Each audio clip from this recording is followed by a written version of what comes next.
Hi everyone, Happy New Year and welcome back to my channel. I hope you all had the best Christmas and New Year's and listened to lots of great music, because that is definitely what I did. And I wanted to start off this year by talking about my most anticipated albums for 2023, because there is a lot to look forward to this year. My all-time favourite artist is releasing his first album in 5 years this year, so that is huge for me. I literally cannot wait, and there's just so much good music and so much to be excited for this year, and probably loads more that hasn't even been announced yet. So I'm only talking about stuff that's actually been announced, obviously, because I can't talk about stuff that hasn't been announced. And as always, I'd really appreciate any recommendations or suggestions you have in the comments, and let me know the one album that you are really excited for this year. So I thought I'd start off with the album that I'm most excited for, just to kick things off. Unfortunately, I can't tell you the name of it because I don't know. Nobody knows at the moment. The name of the album hasn't actually been announced, but my one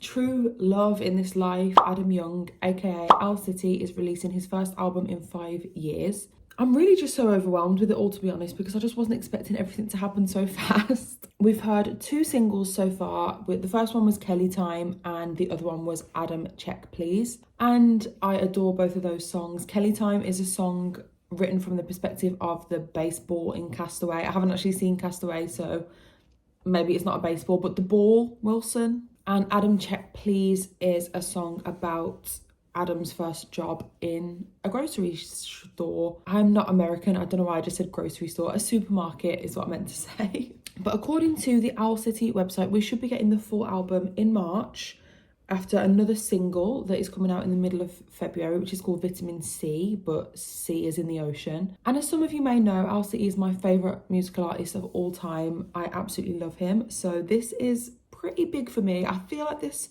could be my album of the year. And next up, we have an album that was announced literally as of filming this 2 days ago, and it's called, I need to have a look at the thing here, Praise the Lord Who Chews But Which Does Not Consume or Simply Hop Between Worlds, by Yves Tumor, which is coming out on the 17th of March. Bit of a mouthful of an album name there, but I'm really looking forward to this one.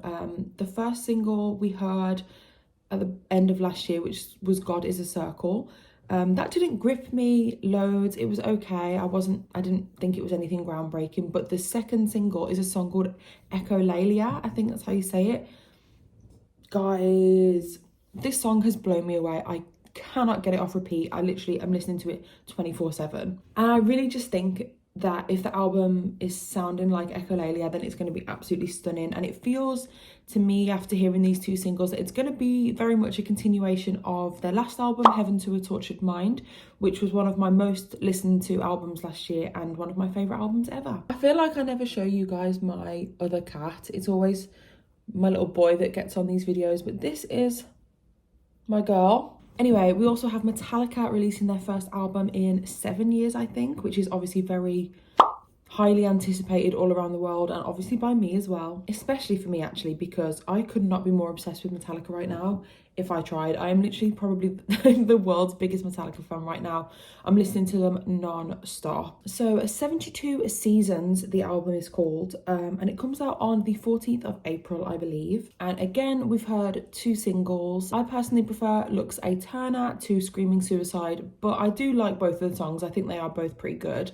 I just love the kind of thrashy elements of Lux Aeterna and how there are like lyrical throwbacks to songs from Kill 'Em All. If the whole album sounds like that, then I'll be very happy. And Screaming Suicide is nothing mind-blowing, but I still think it's an enjoyable song, and I am looking forward to seeing it live when I see Metallica later this year. And I'm just really looking forward to seeing how the whole album comes together, because I'm actually a huge fan of their previous album, Hardwired to Self-Destruct. So next up is Paramore's new album, This Is Why, which comes out on the 10th of February, which is literally next week. I just know I'm going to love this album. I already know. The singles that we've heard, so we've heard 3 singles, and I love their new sound. They're one of my all-time favourite bands anyway, and I pretty much love everything they've ever released, but this new sound and where they're taking it is really appealing to me. It feels very mature, and a lot of people have said it's like a Talking Heads-esque sound, which I do agree with, and I absolutely love Talking Heads, so I'm excited. My favourite of the singles that we've heard is probably The News, but